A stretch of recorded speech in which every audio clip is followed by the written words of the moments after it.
जय हिंद दोस्तों, कैसे हैं आप सब। आज हम थर्ड क्लास की ईवीएस एनसीईआरटी बुक का चैप्टर नंबर 20 करेंगे और चैप्टर का नाम है ड्रॉप बाय ड्रॉप। अब ये ड्रॉप्स किसकी हैं? ड्रॉप है पानी की। तो पानी को किस प्रकार से यूज करना चाहिए, किस प्रकार से हम उसको सेव कर सकते हैं, इसके पीछे इस चैप्टर में क्या कहानी बताई गई है वो हम आज की वीडियो में करेंगे। प्लस इस चैप्टर की पूरी एक्सरसाइज का सॉल्यूशन भी हम इसी वीडियो में करेंगे, तो बने रहिएगा वीडियो के साथ। नमस्कार दोस्तों, भारतीय प्रयास क्लासेस में आप सभी का फिर से स्वागत है।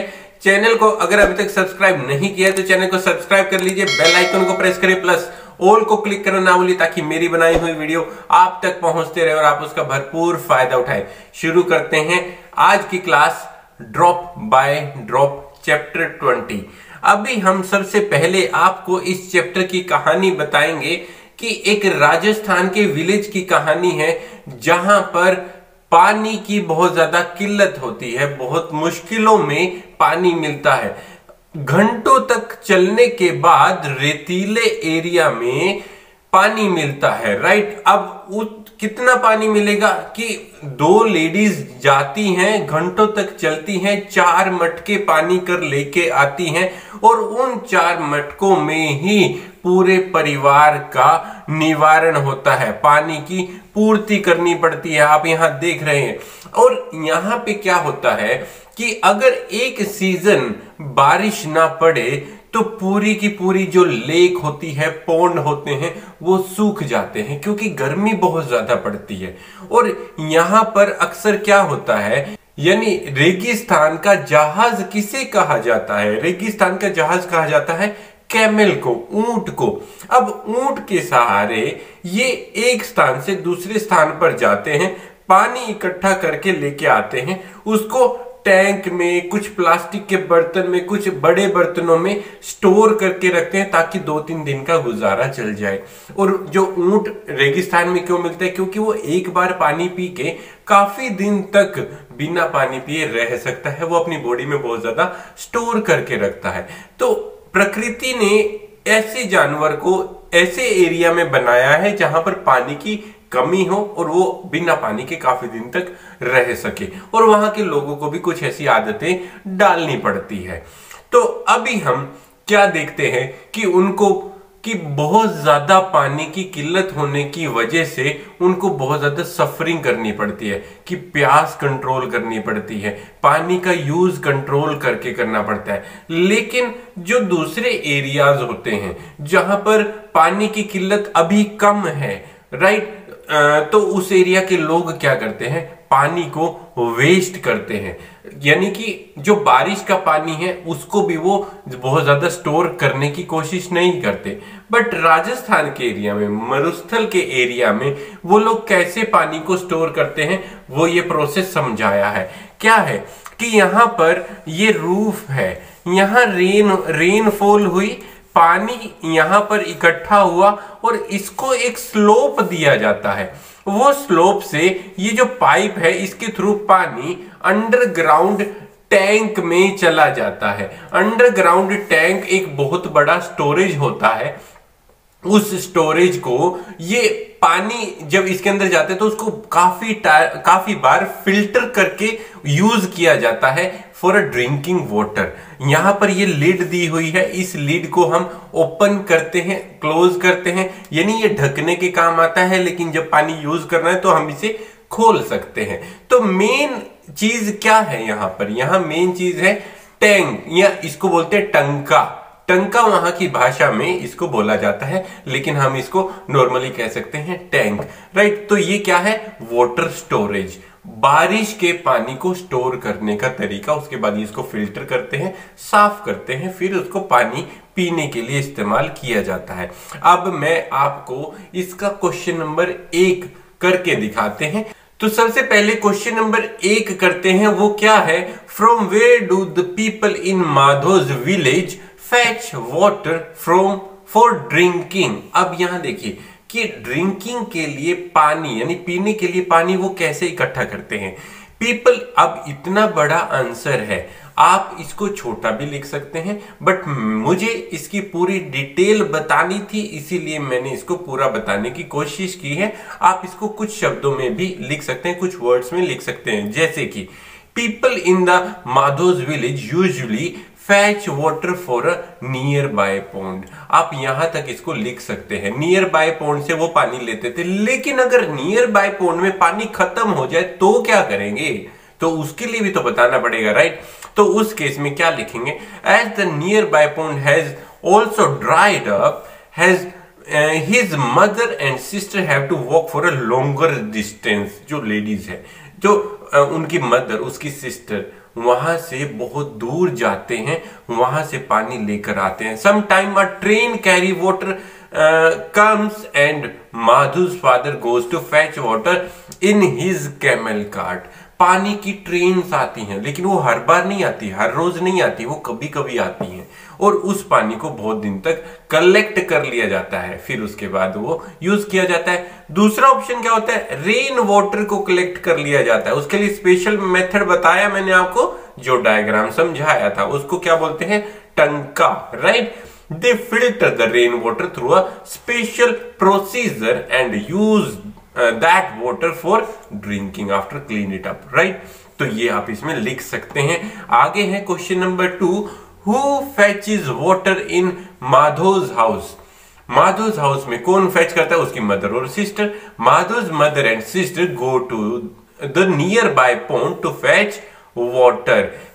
अब यहां तक भी लिख सकते हैं, लेकिन उसके फादर भी तो समटाइम फैच करते हैं। वो कब करते हैं, जब ट्रेन आती है, राइट, पानी की ट्रेन आती है। His father goes to fetch water in his camel cart sometime.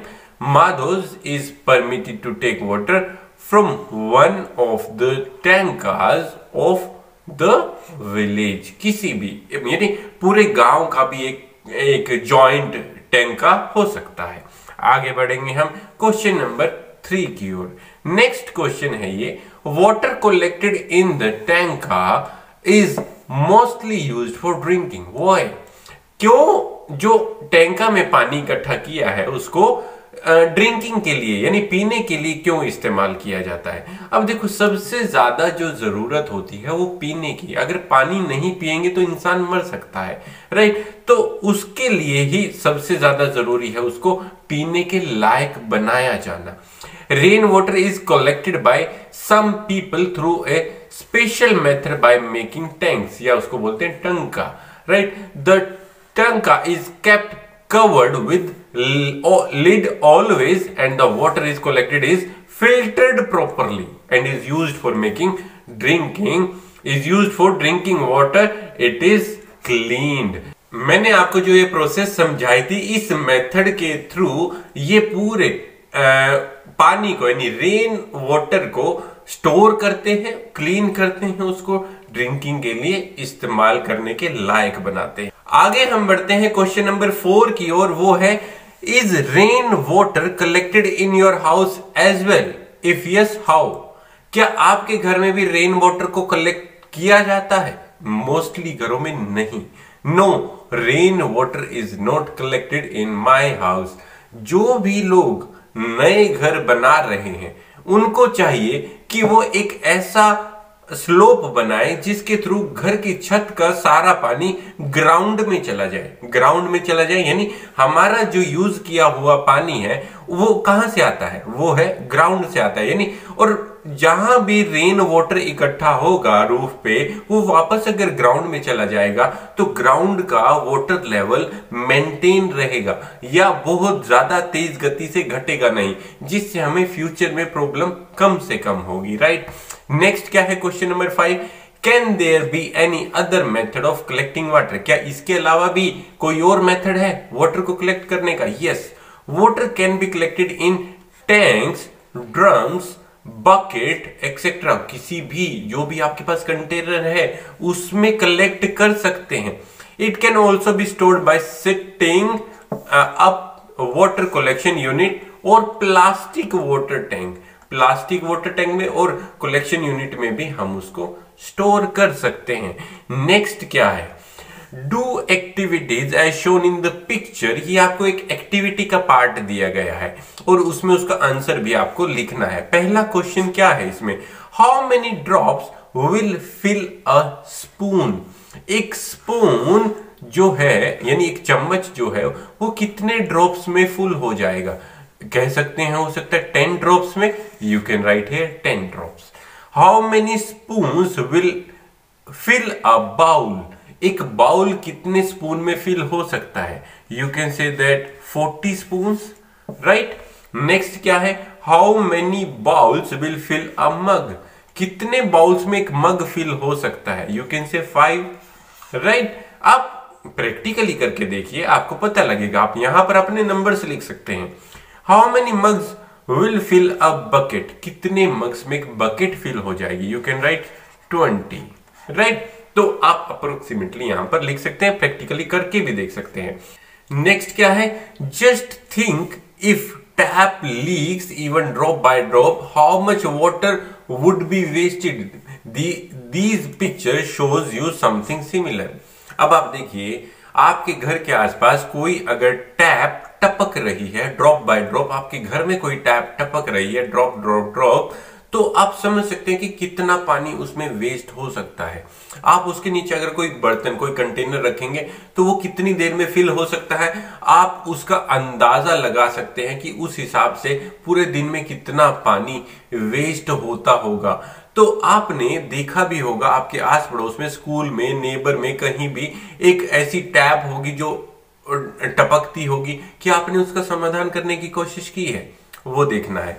अब आपने इस पिक्चर से ये अंदाजा लगाया है कि अगर कोई टैप टपक रही है तो हम कितना पानी वेस्ट कर रहे हैं। दूसरा पिक्चर क्या दिखा रही है कि हम ब्रश कर रहे हैं, ब्रश करते हुए हम बिजी हैं ब्रश करने में, लेकिन पानी की टैप चल रही है, अननेसेसरली चल रही है, तो वो भी पानी का वेस्टेज है।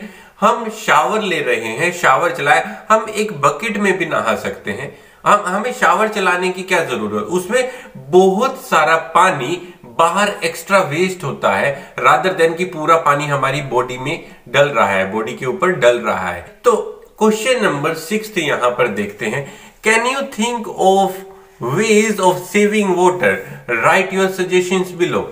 अब हमें ये देखना है, जो अभी कुछ मेथड बताए हैं उसके हिसाब से भी आप सोच सकते हो कि किन मेथड से, किन सजेशन से आप पानी को सेव कर सकते हो। Never leave a water tap open, water tap को कभी भी ओपन नहीं छोड़ना चाहिए। वाइल ब्रशिंग योर टीथ और taking bath you don't leave the tap और शावर रनिंग, जब हम नहा रहे होते हैं या ब्रश कर रहे होते हैं, हमें टैप को खुला नहीं छोड़ना चाहिए। हमें बकेट को फुल कर लेना चाहिए, शावर के नीचे नहीं नहाना चाहिए। और उसके बाद आप ये सारे पॉइंट रीड आउट कर सकते हो, लिख सकते हो। अनयूज्ड वाटर को हम ढक के रख सकते हैं या फिर प्लांट को दे सकते हैं, वो भी यूज अच्छा हो सकता है। जो लीकेज वाटर है उसको हम रिपेयर करवा सकते हैं जल्दी से जल्दी, ताकि वो और ज्यादा वेस्ट ना हो। पानी को रिसाइकिल करने का प्रोसेस हर किसी को यूज करना चाहिए, अगर उनके लिए ये संभव है तो ये सारे पॉइंट आप गौर कर सकते हैं। नेक्स्ट क्या है, question number 7, Have you seen water flowing unnecessarily in your home, school or any other places? और कहां पे आपने देखा है? Yes, there was a tap in my garden which was leaking water drop by drop. My father got it repaired as soon as possible to avoid unnecessarily leakage of the water. Right? Next क्या है? Question number 8. Look at the picture on the next page. Next page कौन सा है? ये है हमारा। आपने ये पिक्चर देखी, इसमें हम पानी को रीयूज किस प्रकार से कर रहे हैं वो देख रहे हैं। 2 मटके पानी के लेकर आए हैं, एक मटका पानी पीने के लिए रखा, दूसरे में नहाया और नीचे एक और स्टोरेज रख लिया कि उसको रीयूज करना है। अब उस पानी से हमने एनिमल्स को भी नहला दिया, राइट? वो भी तो स्नान करते हैं, उसको भी कर लेना चाहिए, राइट? तो उसमें क्या है, can we use the water that has been used for one purpose for something else. Yes, we can use the water that has been used for one purpose for other purpose, और उसके लिए हम other purpose के लिए भी use कर सकते हैं. As per the picture given above, bathing water can be used to bath the animals. Beside water left after washing vegetable, we can use to water plant in the garden. जो vegetable हमने जिस water में हमने vegetable वगैरह wash किए हैं, उस water को हम प्लांट्स को दे सकते हैं. और जिन वाटर में हमने हैंड वॉश किए हैं, फेस वॉश किए हैं, उनको भी हम टॉयलेट में यूज कर सकते हैं, फ्लश में यूज कर सकते हैं. तो ये क्या है, पानी को रीयूज करने के कुछ मेथड है. आपको इस रीयूज करने के लिए कुछ ऐसा मैचिंग का प्रोसेस भी बताया हुआ है. Draw the line using different colour to show which work will be done after the other so that the some water can be reused. एक एग्जांपल आपको दिया है. यहाँ क्या क्या ऑप्शन है? Washing hand and face, washing clothes, washing fruit and vegetable, mopping the floor, watering plant, use the toilet. हमने इसके कुछ मैच करके आपको यहाँ दिखाए हैं. जैसे कि वॉशिंग फ्रूट एंड वेजिटेबल करने के बाद हम उस पानी को प्लांट्स को दे सकते हैं. Washing hand and face use करने के बाद हम उसको टॉयलेट में यूज कर सकते हैं. वॉशिंग क्लोथ्स के बाद हम क्या कर सकते हैं, मॉपिंग द फ्लोर, ये कर सकते हैं. ये है रीयूज. ये आज की पूरी एक्सरसाइज और चैप्टर यहाँ पर कंप्लीट होता है. मुझे उम्मीद है आज की क्लास आपको अच्छे से समझ आई होगी, और समझ आई है तो इसे लाइक जरूर करिएगा, शेयर भी करिएगा. आज के लिए बस इतना ही. मिलते हैं अगली क्लास में. तब तक के लिए धन्यवाद. जय हिंद, जय भारत माता. पिता से प्यार करें, देश से प्यार करें. वंदे मातरम.